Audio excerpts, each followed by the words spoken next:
Ở videoនេះគឺសម្រាប់បងប្អូនដែលចូលចិត្តទៅលើការលំហែហើយបានទាំងស្ទូចត្រីបានទាំងសម្រាប់លំហែបាទបានទាំងបោះតង់បានទាំងញ៉ាំកាហ្វេអញ្ចឹងឥឡូវនេះយើងកំពុងតែចាប់ផ្ដើមធ្វើហើយកន្លែងស្ទូចត្រីបាទ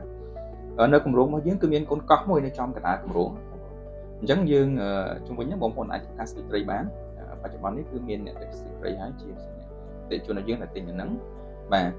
ហើយក៏យើងបានរៀបចំកន្លែងធ្វើកាហ្វេហើយដែរបាទហើយស្ពានយើងធ្វើឲ្យមួយហើយបាទតែឆ្លងទៅទីតាំងកោះហ្នឹងអញ្ចឹង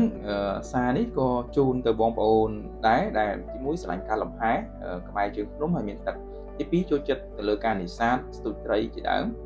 ទី3ចូលចិត្តទៅលើការបោះតង់ពីព្រោះនៅលើកោះហ្នឹងបងប្អូនអាចធ្វើការកាហ្វេស្ទូចត្រីបោះតង់បាទបានគឺគ្រប់ទម្រង់តែម្ដងអញ្ចឹងចាប់អារម្មណ៍បងប្អូនអាចមកមើលទីតាំងផ្ទាល់ណាបាទគឺនៅភូមិលំហែរបស់យើងចម្ងាយពេលត្រឹមតែ40នាទីទៅ45នាទីទេតាមផ្លូវលឿនណាបាទហើយគម្រោងរបស់យើងគឺមានប្លង់រឹងជូនបងប្អូនហើយចង់ដឹងថាឡូនៅក្នុងគម្រោងភូមិលំហែរបស់យើងនៅសល់ឡូណាខ្លះបងប្អូនអាចមើលនៅក្នុងវីដេអូរបស់យើងនៅខាងចុងគឺខ្ញុំដាក់ឲ្យទៅគឺដាក់នៅចុងវីដេអូពណ៌លឿងដែលយើង highlight បាទហើយអញ្ចឹងពណ៌សនៅបាទចាប់អារម្មណ៍អាចធ្វើការតំណែងនៅក្នុង page យើងនឹងអរគុណ